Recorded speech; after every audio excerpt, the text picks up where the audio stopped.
श्री धर्मेंद्र यादव। धन्यवाद अध्यक्ष जी। माननीय वित्त राज्य मंत्री जी का जवाब मैं बहुत ध्यान से सुन रहा था। मैं अपने पूर्व सदस्य के साथ संबद्ध करते हुए, माननीय मंत्री जी, हम अपनी बात नहीं कह रहे, लेकिन पूरा देश प्रधानमंत्री जी की बात को ध्यान से सुनता भी है, मानता भी है। मैं आज इस मौके पर माननीय मंत्री जी, प्रधानमंत्री जी की बात जो पिछली बार उन्होंने याद दिलाई, हमारे पूर्व साथी ने, प्रधानमंत्री जी ने कहा था कि रुपए के साथ देश की साख गिरती है। अध्यक्ष जी सवाल कर लें दीजिए, नहीं तो मैं छोड़ दे रहा हूँ। आप नहीं अध्यक्ष जी छोड़ दे रहा हूँ, मैं नहीं ले रहा हूँ। छोड़ दो, बैठ जाओ। मैं छोड़ दे रहा हूँ, कोई दिक्कत नहीं मुझे। चलो, जब सवाल करने नहीं देना अध्यक्ष जी तो आप सवाल पूछो ना, जो एक बार। माननीय मंत्री जी, क्या आज आप इस बात पे कायम हैं कि प्रधानमंत्री जी की साख रुपए के साथ गिर रही है या नहीं? जो 60 रुपए का 94-95 रुपया हो गया, उसका स्पष्ट जवाब चाहिए, क्योंकि चुनाव जीतने के लिए आप लोगों की बातें कुछ होती हैं और नीतियां बनाने के लिए बातें दूसरी होती हैं। आपने माननीय मंत्री जी, अध्यक्ष जी जवाब में, वित्त मंत्री जी ने जवाब में कुछ देशों का उदाहरण दिया है। दिन रात सरकार के लोग भाषण दे रहे हैं कि हमारी अर्थव्यवस्था दूनी हो गई, 3 नंबर पे पहुंच गई, 4 नंबर पे पहुंच गई। और जब अर्थव्यवस्था के लिए आप जवाब देते हैं रुपए के मुकाबले पे, तो आप उदाहरण के तौर पे दक्षिण कोरियाई बोट कहते हैं, थाई बाट को कहते हैं, फिलीपीन पैसों को कहते हैं। मैं पूछना चाहता हूं, वो दिन कब आएगा हमारे देश का जब हमारा मुकाबला डॉलर से होगा, पाउंड से होगा, यूरो से होगा? जिस तरह चौथी अर्थव्यवस्था की बात करते हो, विकसित देशों से आगे हम कब बढ़ेंगे?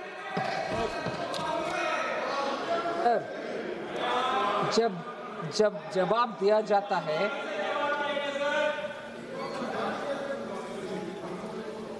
सर, आर्थिक परिस्थिति के ऊपर जब जवाब दिया जाता है, हर आंकड़ा का विवरण के साथ मंत्री जी पंकज चौधरी जी ने जवाब दिया।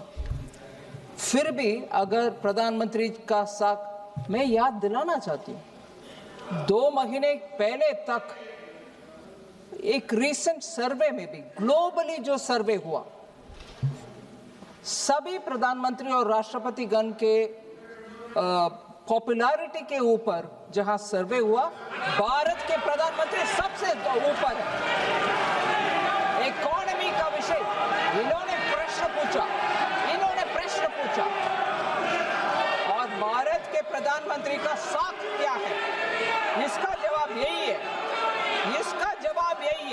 भारत के प्रधानमंत्री के साख ऊपर है। ये लोग उसको पचना मुश्किल समझ रहे हैं, इसीलिए बार बार उसी के ऊपर प्रश्न चिन्ह उठाया जा रहा है। जबकि भारत उठाए, मगर जवाब जब देती हो सुनना चाहिए। Listen to the answer. Sir, Bharat की इकोनॉमी एकदम स्ट्रांग है। हमारे फिस्कल सिचुएशन स्ट्रांग है और फिस्कल डेफिसिट 5 साल में कैसे मेंटेन करके आ रहे, इसके ऊपर पूरे दुनिया में प्रशंसा हो रही है। और ये भी है, हमारे फॉरेन एक्सचेंज रिजर्व इतना बरकरार है, सॉलिड भी है। इसके कारण आज हम डॉलर का व्यवस्था को पूरे दुनिया देख रही है।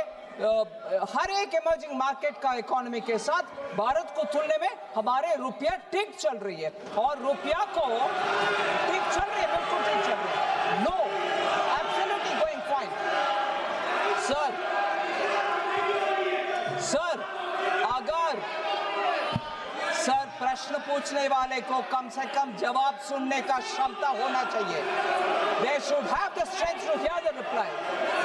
सर, रुपये का विषय मैं बार बार इसी उदाहरण के साथ बोलना चाह रही हूं। रुपये का विषय में आप सुनिए जवाब।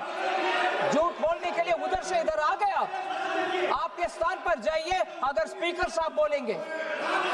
सर, रुपये के एक्सचेंज रेट के ऊपर अगर इतना चिंता है, मैं इनसे याद दिलाना चाह रही हूँ, बाकी सब मैक्रो इकोनॉमिक फंडामेंटल्स जब नीचे गिर गए और फ्रजाइल 5 में हम आ गए थे, वो समय रुपये के ऊपर चिंता हमारे ओर से हम जताया, मगर आज जब फंडामेंटल सब ठीक ठाक है और दुनिया में इतना चल रही है और हर देश के करेंसी ऊपर नीचे जा रही है, इनको सिर्फ एक विषय इनको पकड़ करके हमारी इकोनॉमी को, हमारे देशवासियों का कृषि को, हमारे देशवासियों का मेहनत को अंडरमाइन करने के लिए हमारी ऑपोजिशन अगर है वो ठीक नहीं है।